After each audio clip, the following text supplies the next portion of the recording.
Say it. Friday. Yay! He's going to read Ari's copy. We're alive. We are live and alive. Yeah, that's right. This is Ari, the Data Queen, joined by Analyst Hole, Matt Biscardi, Jesse, the Money Whisperer, and Hazelnut Rawless. You're like Wow. You're like Ron Burgundy. You can only read what's on the thing. You can't live adjust. Nope. On today's weekly wrap-up, Elon Musk. Oh. Obviously. Mark Zuckerberg. Oh. It's all the worst. You're gonna be literally a just fun saying week. terrible things. I'm sorry. Ari's in Peru. I'm going to take over for her this week. You ready? Let's You're get doing to an it. excellent job. Let's do this thing.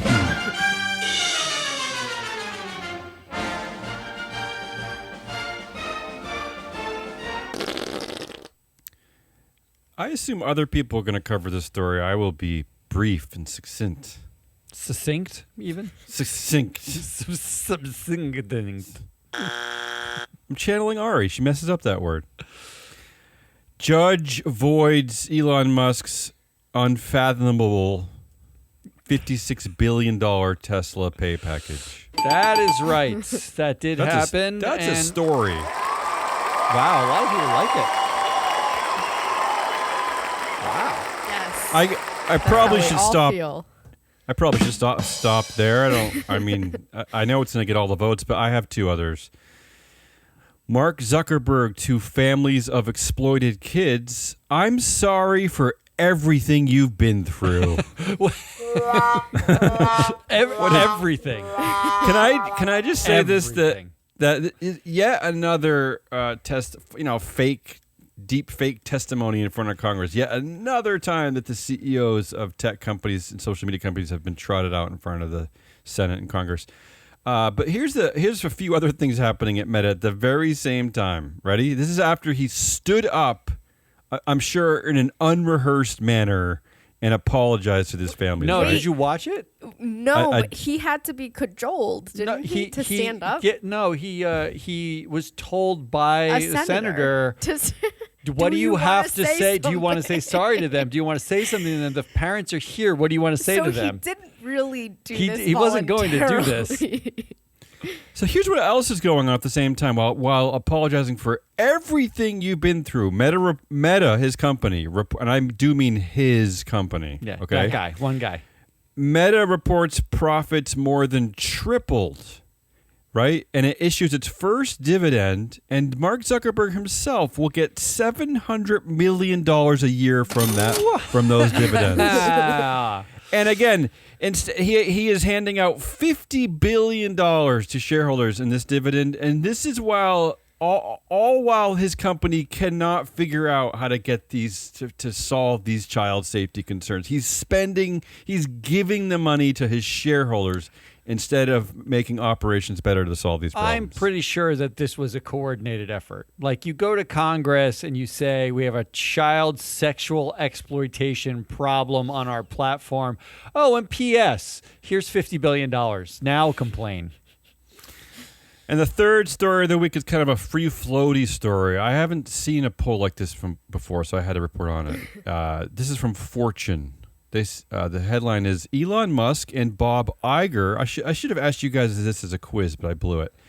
Top the list of America's most overrated CEOs as ranked by their peers. Oh, like in the NFL. Yeah, these are not blowhards like us. These are their actual peers. Elon winning with 399 votes, and I think really not a big surprise to me, Bob Iger coming in second at 302 votes. But here's the question I'll ask you two. Who do peers, CEO peers, who do they think is the most underrated CEO? I mean, I would have guessed a woman for sure. Well, I'm going to give you a hint. This is part of one of our theories. Oh. One of our CEO theories. It's not going to be Howard Schultz. No. Well, he's no longer a CEO, so no. I don't know who. It's part of our Southwest Asian CEO theory about having them hide. You appoint them so they can hide. But the answer is Microsoft CEO Satya Nadella. Oh, How? Yeah. Well, how voted is the he most underrated CEO. How is he underrated? Because no one talks about him. It's $1 trillion company. We talk about him, but America does not know his name. I guarantee they will say the CEO of Microsoft is Bill Gates. I guarantee it. They might actually. They might. Yeah. Okay, so those are my three stories. I Yeah. almost Go ahead. chose this one. I almost threw it into Goodliest, but then I heard you guys in my head being like, okay, well, whatever. They're not going to do no one's going to do anything about it. No, I like. So I'm surprised you picked it. I like this story because it's like an NFL, like a sport. Like this is like the Hall of Fame ranking. It's like you're asking your peers, like who's overrated, who's underrated. That's such a sports. Wouldn't everybody just vote for themselves as underrated besides, or maybe including these two people? I don't think you're allowed to vote for yourself. Well, is this share-based voting? Is it a dual class vote? Unfortunately, Fortune magazine gives you everything about everything that you don't want to know, but they don't publish this list anywhere. I couldn't find the actual polling, this underrated, overrated. I couldn't find like who voted, and who participated. who they asked. Yeah, it doesn't exist. But like anyway, those are my three stories. 7 guys named Gus. I know who you're going to vote for, but go ahead if you want to vote. All right, Jess, Top you stories. go first. obviously, Judge voids Elon Musk. Yeah, come on, that's of that's the That's whole just thing. gonna That's take the the only cake. one. Let's just move on. I did. Let's move on. I actually did pick quickly 4 stories for Ari this week. Ooh, let's hear some Goodliest. We're gonna move fast this I don't show. even think we're gonna have to go past. The In first honor of one. Ari, in honor of Ari, the last story is cynical. I picked a kind of cynical one that I thought she would giggle at. Okay, of course, the She's goodliest never of the gonna week. listen to this. By the Yeah, way. she's not listening. Of course, the goodliest of the week. The first one is Judge voids Elon Musk's unfathomable $56 billion right. Tesla pay package. Okay, that's the first one. Second one, in the world of AI, good news for monkeys. Startups say new technology could help end animal testing by pharma companies. Oh, That like makes sense, that. right? PETA's happy. Although, if you read the article, this is from the FT, it sounds like the real reason why it may end animal testing is because the price of monkeys has skyrocketed since the... No, really, they're up to like... Shouldn't the price of monkeys have yes, been they're high up to like anyways? $50,000 like since the pandemic. So I think this is the real reason they're going to use AI. Of course. Not to save the monkeys. I didn't actually think about the price of a monkey. I actually that's fascinating to me. I'm surprised that we don't price more things like the. You thought they'd just go to Sri Lanka in a van and with a big net and just like grab Why them? aren't they just pivoting to mice then?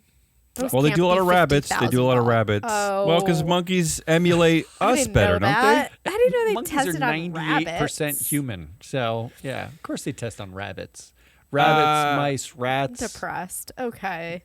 Third goodliest story of the week. The headline's kind of better than the details, but I like the headline. American beef industry hits record low, according to the Ooh, USDA. I like this. But I was excited because this is probably my least favorite industry. But I will say that the details are not as celebratory. Nationwide beef cattle inventory dropped to 28.2 million this year. While it's the lowest level since the 1970s, it's only down 2% from a year ago. So I don't know. I mean, 2%. and part of the reason are That's these gonna help climate change. Well, you know what? Part of the reason why is not because Americans are eating less beef. It's because of these incredibly drastic and record droughts going on in cattle country. So, yeah. So maybe not so good. And finally, the fourth goodliest story of the week in honor of Ari. Woke-free beer venture in Georgia called Ultra Right Beer earns F rating Nice. with the Better Business Bureau. I guess they're taking a lot of orders, but they're not actually selling the beer. They're not actually giving customers the beer there's because no they beer. suck. Well, isn't this the beer that costs like $30 for a 6-pack or something like that? It's Yeah, like $40 by the time it gets to you. I have one anecdote from a customer who placed an order in September for a limited edition Conservative Dad's Revenge 6-pack with I mean, why does a conservative dad even need revenge? I mean, haven't they dominated the on entire who? globe? Your identity is revenge. Yeah, so it's a 6-pack with Donald Trump's mugshot on the label, but has still not received the beer. The quote from the customer is, "It's so damn frustrating that nobody responds to you and there's supposed to be a business. That's not a business." But isn't that kind of a woke attitude about, that's really isn't that an woke of him. ESG attitude? Yeah, like, you're what's looking- going on you're here? looking for governance and customer service. You're Yeah, looking they're for a woke-free company. They don't have to do anything, This right? is They don't what have to. the definition of woke free Right. is. There's No regulation, no oversight. Let them take your money This is and rob you. crazy. I mean, come on. I love that. That might be. I don't know about the F rating on the Better Business Bureau. Which does anybody care about the BBB anywhere on Earth at all? But that's a great story, Jesse. So we got Musk's pay package rescinded. Monkeys get good news. The bad news is that they're only worth $50,000. But you can buy an The electric richest companies vehicle. can still pay for that. An electric vehicle costs more than a monkey. So, Except the electric vehicle gets recalled every week. Tesla's recalling all its vehicles again this week. For Oh, some really? Safety issue, yeah. oh well, But I don't think the monkeys get Lovely. recalled. Did they remember the door plugs on the Teslas? No, they Is just that- get killed sometimes by the Well, testing. Jesse, I hate to admit this in front of the audience, but you have a Tesla. There are no dealerships. What does it mean when it gets Tesla recalled? had What does it do mean when it this. gets recalled if there are no dealerships? What do you do Everything's with the car? software. They just probably do a software update and then So we what does get it mean to overnight. recall? What does that mean then? Don't drive it until you I update don't our know if our mine's crappy been software. recalled. I don't know. No, I think it's all of them. Don't worry, I have the Hyundai today. Yeah, We're that's good. right. All right, sorry. Keep wrapping up. The beef industry hits a record high low, 28.2 million. But not because down of 2%, consumer habits. having nothing to do No, with anything unfortunately. except climate I change wish. did it. And then woke-free beer. They're actually woke free. Sucked. Congratulations to them for being woke free. We do woke free beer. You buy the beer. We don't keep send your you money. the beer. We keep the money. Yeah. That's woke free. Yeah, in honor of Donald Trump, it does work somehow. Doesn't it sort of work? Jesse, what's your vote? Obviously, Elon Musk. Come Judge on, voice has to be, Elon right? Musk. It's gotta be. No, I really, I don't want to do Elon Musk here. I want to do woke-free beer. Oh my god. Oh, I have to decide. Damian, I you love get that to decide. it is what it says it is, right? It's like you go to see the Elephant Man. The Elephant Man looks exactly like you'd expect the Elephant Man to look like. Woke-free beer is exactly as advertised. It is. I we mean, take I your know money, you're we don't right. return it. I know you're right, and I think Ari would agree with you. But the best. But see, this doesn't.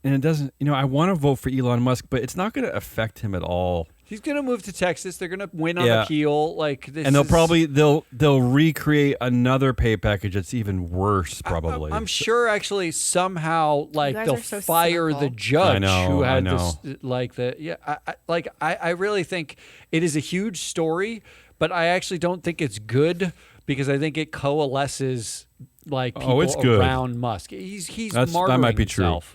Well, in honor of Ari, I will agree with you and pick the cynical one: woke free beer. Yeah. and You're its F not rating. actually Ari. No, but right. I know Ari would love this story. I know it. Yes, she would. We are making record time I know. for a Yes. Friday show. Let's go on to me. All right, slow us down, Matt. I won't. I don't have that much today.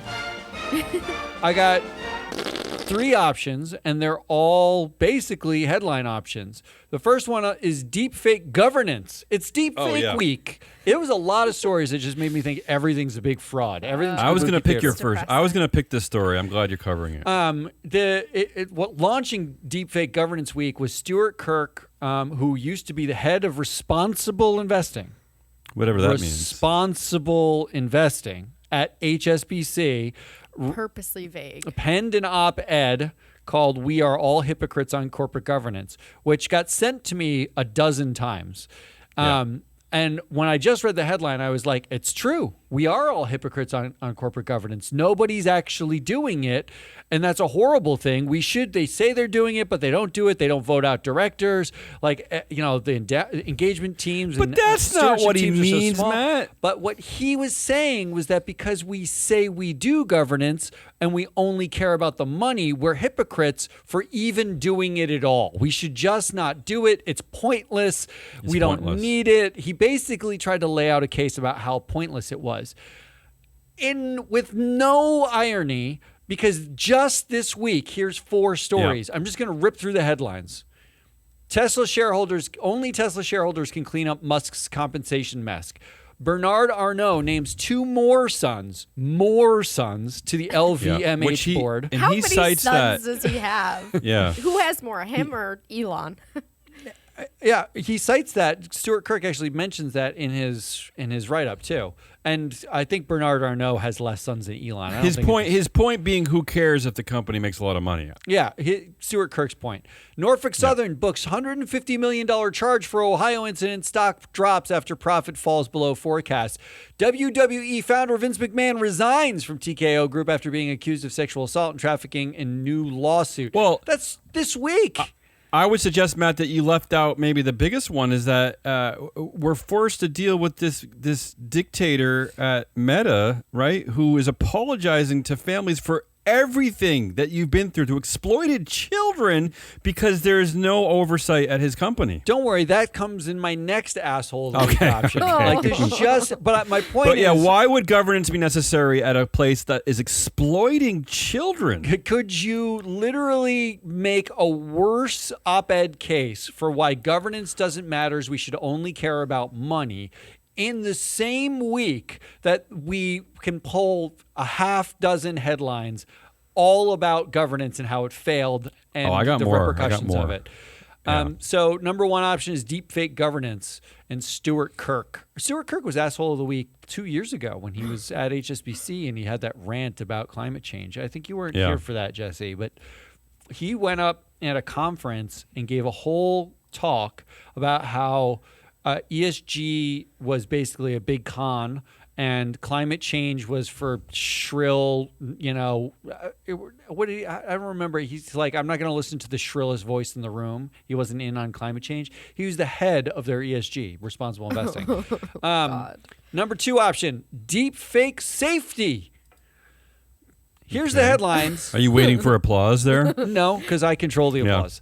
Boeing withdraws the safety exemption request for one of its 737 MAX jets as the company faces mounting pressure. So what is a safety exemption? I know, right? We were trying to figure this out yesterday. Damien and I spent like half an hour yesterday trying to figure out what the hell is this headline about. Boeing, in order to fast track getting a different 737 MAX 7, into to deliveries, was asking the FAA for an exemption, a safety exemption, so that they would do their own safety check and they could fast track deliveries. That's crazy. Instead of a third party doing a safety check, I don't even know. Going through the regular process. Okay. But how is this even a possible mechanism for delivery? I don't understand this at all. I don't understand how there is a safety exemption you can request, right? That seems ridiculous. But also the buyer would be like, oh, cool, we got this plane that bypassed all of the safety measures. Great, we're going to put it in the air with our customers on it. I mean, they say they do the safety thing. They just don't they do it internally and don't have to tell the FAA about it or something. I don't know how it works.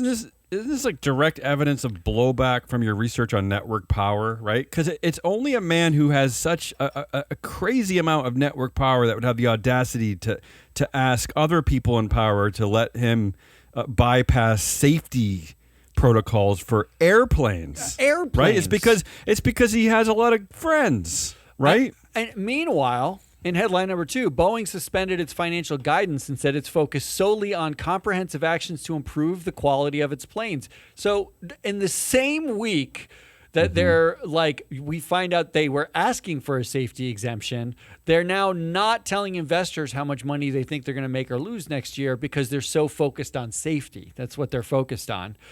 And Alaska Airlines CEO said they found many, quote, many loose bolts on Boeing 737 MAX 9 planes. Many. Doesn't sound good. So, I mean, and then I have a bonus safety option here, which is Zuckerberg announces $50 billion payout for Meta shareholders amid child safety concerns. We basically have ceded all safety to companies themselves. We do, in fact, Trump tried to gut the Consumer Financial Protection Bureau. We are currently in the act of, the Supreme Court's are about to take up the Chevron case, which will determine whether or not basically regulators can regulate anything. They have the right to regulate anything, specifically the EPA, but rolling back every element of safety. And this is what you get. I don't know why we're surprised. When you give unfettered power to the corporations to make safety decisions, you have Zuckerberg apologizing for everything that's ever been done, and Alaska Airlines finding many loose bolts on planes, and planes falling, half parts of planes falling off the plane in the air. And can I just talk about David Cullen for 1 second, CEO of Boeing? Please talk about him for more than 1 second. This is how crazy the corporate governance world is when it comes to these big CEOs. Is that over the last 3 years, he's basically somehow managed to make the exact same amount of money every year, suggesting that nothing ever changes at Boeing, right? He made $21.1 million in 2020, $21.1 million in 2021, and $22.5 million in 2022, right? Despite the fact that in 2020 he received no option awards and didn't have an annual bonus, they still managed to figure out how to get him the same pay every year, no matter what the F happens at that company. Like, I'm sorry, but it is astounding to me that nothing matters in this world. I mean, in that sense, Stuart Kirk is right. Like, we're pretending to care about corporate governance. That's the big downside. How can you work at a multinational conglomerate aircraft builder and everything is the same every year so that you make the same money? Like, nothing changes? Well, they're like 5 years behind on deliveries. They haven't done anything. But it doesn't matter. And it doesn't seem to matter because we don't vote out directors. Pay is exactly the same. No one gets voted out. No one gets voted out. Nothing changes. We can vote against pay, but it's non-binding. Like literally, there is no effort. So astounding. And then your final option here is deepfake billionaires, and this is because I thought about making the pay package for Elon Musk the asshole of the week, but really, actually, this headline felt like the way bigger. Like, Elon Musk is a billionaire 200 times over, because for effectively, we would like to tell the narrative that he's a genius, right? He started a company that he sold for tens of millions, hundreds of millions of dollars. He has been very successful, but Tesla was not his company. In fact, he joined as CEO. He took over the company after they had already made the Roadster and sold 200,000 of them. SpaceX was entirely subsidized by the U.S. government. Starlink subsidized. Neuralink got government grants. He's a billionaire because investors have been willing to turn the other way about everything that he does. Yeah, not to mention that his purchase of Twitter has been a financial failure, which is the one thing that he's purchased and not had any government support doing. But right? But it has no effect. It has no real effect on him. Well, it will. No government support, but lots of support from banks and other investors. But I will say he didn't do it alone. Between investors not caring about Elon Musk's sort of proclivities and Musk leveraging a system so that he can take advantage of he's an excellent fundraiser, and sure, he's got vision, but he takes as many shortcuts as he can along the way. This headline summed up what I think is the reason why Elon Musk can stay a billionaire. Tesla CEO Elon Musk says protectionism is the only thing stopping China's cheap EVs from demolishing the competition. Think about that. He's effectively saying, what we do as a business, I would not be a billionaire if it was an actual free market. If you this could buy a car from China, they make cheap EVs. BYD has been making them for years and years and years. Yeah. It was even one of Buffett and Munger's favorite companies. Oh, it still is, right? Isn't Buffett heavily invested in BYD? They're still heavily invested in BYD. For good reason, it sounds like. And the only thing that's keeping people from buying Teslas, EVs here, and forcing them to buy expensive Teslas is the fact that the U.S. government has decided we won't take EVs from China. That's like it's basically interceding on a billionaire's behalf to keep him a billionaire. It is That's crazy. the only thing that accomplishes. I will say BYDs go are ahead. not allowed to They're be not sold. allowed to be imported here. That's why you can't get one. And they're good and cheap, right? They're- I mean, as Buffett, Buffett seems to know what he's doing. No, isn't that the general idea of Buffett? The cars are made cheaper. They're smaller. They're more efficient. They're designed to be like commuter EVs. Like they're not going to compete with the luxury Leaf. EV, right? Like, but it's like a Leaf, Well, right? They would probably dominate like the Japanese car market dominated in the 70s, Exactly. right? That's exactly Yeah. why they're blocking them too. Can I just say I'm happy you landed on that because I've been seeing this a lot this week about protectionism. This is the thing that irritates me most, especially about people like Elon Musk, is this false libertarian freedom bravado that is it's just completely fake. It's like you see it on his platform all the time. He's a free speech absolutist, except when he's not. Yeah, he's not that. You see it in business. He's mad at Delaware, but you're right. He wants the U.S. government to protect him against China. It's all bullshit. It's just bullshit. And meanwhile, Mark Zuckerberg can go out and get a $700 million a year dividend from his dual class shares for the company Annual. that he owns. $700 million a dividend. year. It's basically he's going to make nearly $1 billion a year. On top of his holdings already. And depressing. but when you read the filing for him, it says he makes $0 a year. He makes perks for like security and travel, like $1 million a year or $2 million a year. But he makes $0 in salary, zero long term. He's going to get $700 million a year because we've effectively left him in an unregulated space where he owns 80% of the market, and he can exploit children and do all of the worst possible things. It was a joke that they brought up Snap's CEO in this hearing. Snap, who has like 12 users compared to Zuckerberg's empire. Like there's only one person, and he'll make almost $1 billion a year. Those are your three By the options.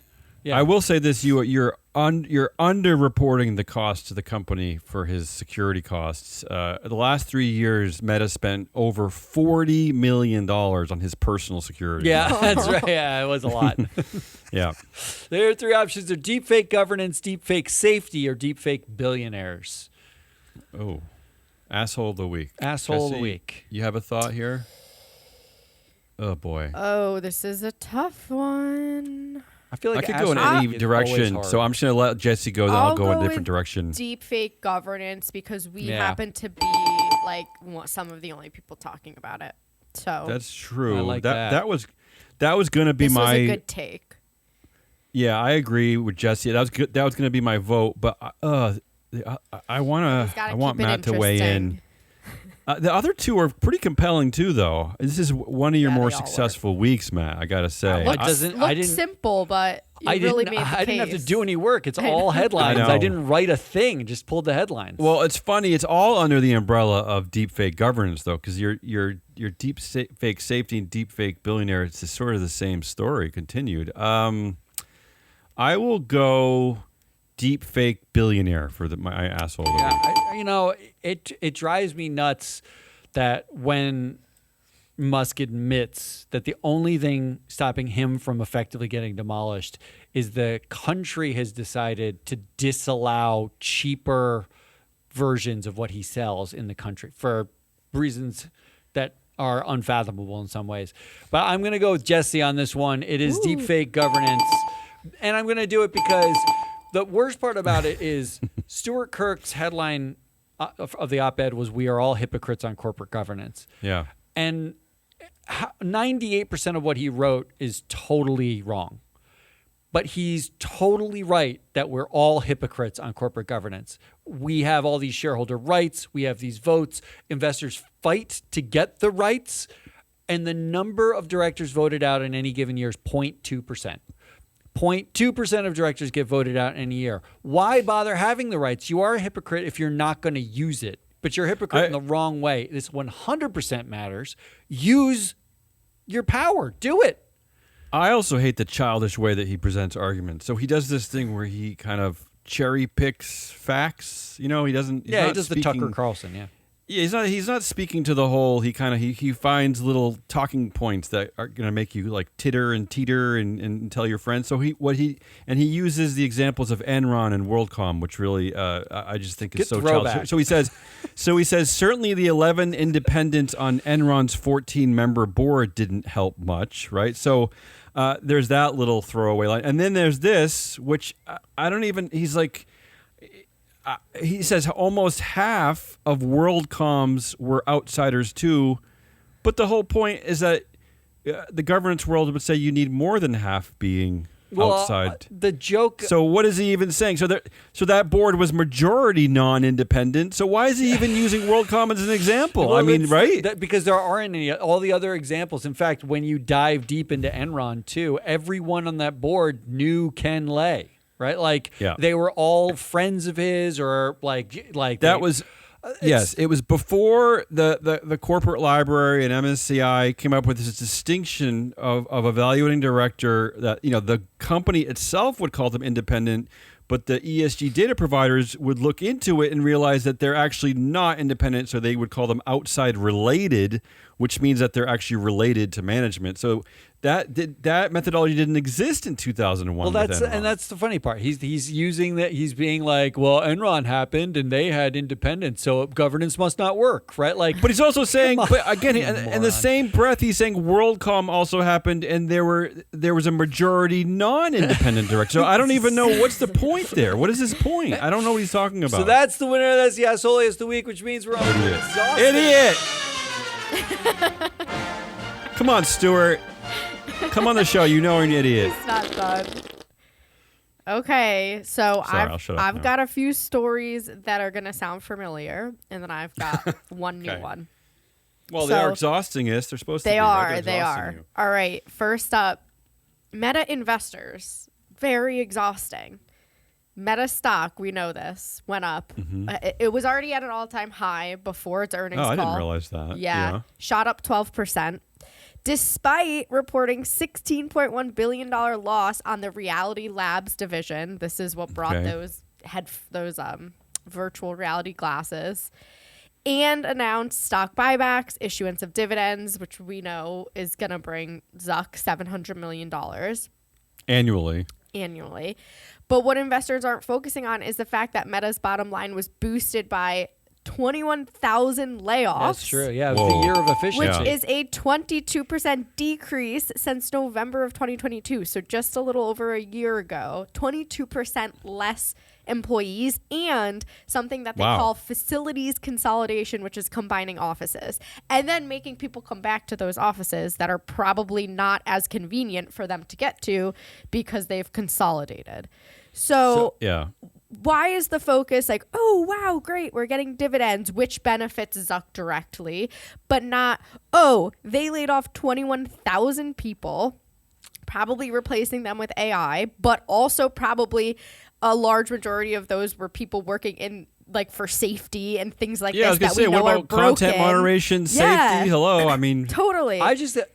You could have just said Meta investors because the stock jumped on news of the buyback and the dividends. Yes, but it was like 12 hours after they just got grilled, and it was cajoled to apologize for exploiting children on his platform. Like, how do you even juxtapose this? Like, it means that investors. Why are you still invested? And Stuart Kirk is right.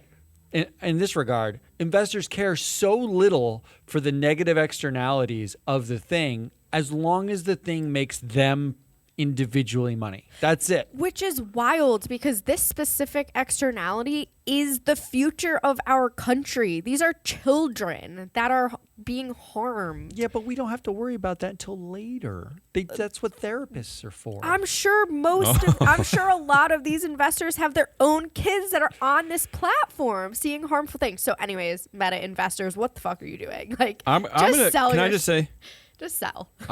I want to take credit here for being a genius because I was the only person in the world who, when Meta was like failing, right? The metaverse was failing, and they said, "Oh, Zuck's done, Meta's done." I was like, "No, come on, stop it." It's. I mean, right? I mean, why would anyone think that Zuck was Nobody done? thought Why would anyone really think that done? I do fall for the headline. That's my job here, but I want to take credit for something. Exhausting us of the week number 2. Continuing in the same vein, it's the Zuckerberg apologizing story. He says sorry. This headline is written slightly differently, which is why it exacerbates how exhausting this is. Zuckerberg says sorry for Meta harming kids, but rejects payments to families. Oh, good, yeah. So unwilling to put his billions, this company's the money where his mouth is. Like, I'm sorry. This is what he said. I'm sorry for everything you have all been through. No one should go through the things your families have suffered. And this is why we invest so much. And we are going to continue doing industry-wide efforts to make sure no one has to go through the things your families have had to suffer. They have invested like only $4 billion. No, they invested $16 billion in Reality Labs so that you can get exploited with a thing on your head. Correct. They've invested less than a third of what they've invested in something but also the metaverse, which is non-existent, like doesn't matter at all. It's just, where are your priorities, and how can you get up and say this? How could anyone take your apology to heart when you refuse to pay the families, you refuse to compensate them, and you refuse to actually do what you say you're going to do? You're not going to emphasize security. Does the article mention if the families are planning on suing? I would think they would. No, Can they? I think they just said. Or Section 230. I mean, he's very smart. He didn't say that Meta had anything to do with it. He just said, "I'm sorry for everything you've been through. No one should go through what you've suffered. That's why we're helping." He did the thing. He just said it. He did it right. I guess, but there will be lawsuits. No. Sure, and they'll fail because of Section 230. Let's not forget, because of everything. Let's not forget that Mark Zuckerberg is one of the tech CEOs who has essentially begged the U.S. government to help regulate them. No, they don't know how to do it. This is the joke, right? That's the great con. No, I realize that, but I'm saying he's talking in front of a governing body that could do something about this. They could right now. They could enact guardrails around this nonsense. But every time they come up, the CEOs go down to Washington. Nothing ever happens. So now's your chance. These empty apologies, such as this, are exhausting. All right. Last story. Adidas won't write off remaining Yeezy inventory. Plans to sell at least at cost. So now they're going to make money off of this now? A few years later, the truth finally comes out. No, but that's which is so annoying. Like, this is the same thing. Like, not that anti-Semitism has blown over in any capacity. It's more highlighted now than it has ever been before. But it's been a couple years since Kanye has been in the spotlight. So now they can sell them for cost instead of writing off the billions. It's at least at cost. Look, this is just like DE9. It's not popular anymore. We don't focus on it. It's genius. This is the genius. Annoying. No, it's not about this is the great con of the anti-woke sort of movement, which is to say, DEI is destroying the country. As if DEI was taken seriously by more than 2 companies to begin with at all, right? Most companies, it was all performative to begin with, and we'd make jokes on this show about how performative it was.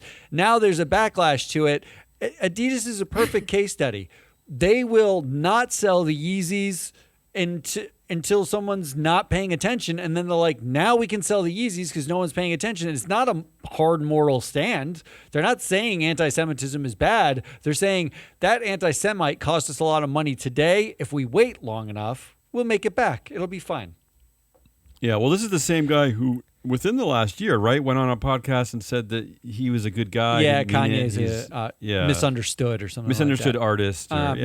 So here are your options. Meta investors, Adidas, or Zuckerberg is sorry for harming kids and rejects payments to families. And Adidas is going to sell Yeezys.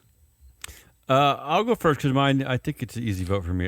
It's got to be Zuck saying sorry. This BS. This used to be kind of Sheryl Sandberg's job, but this show in front of Congress is nauseatingly exhausting. No. Because again, you have a governing body that could do something about this. I mean, look, the SEC could change its rules about dual class dictators, especially at least. Hey, don't do it for the whole country. Just do it in tech. How about we just start in that industry?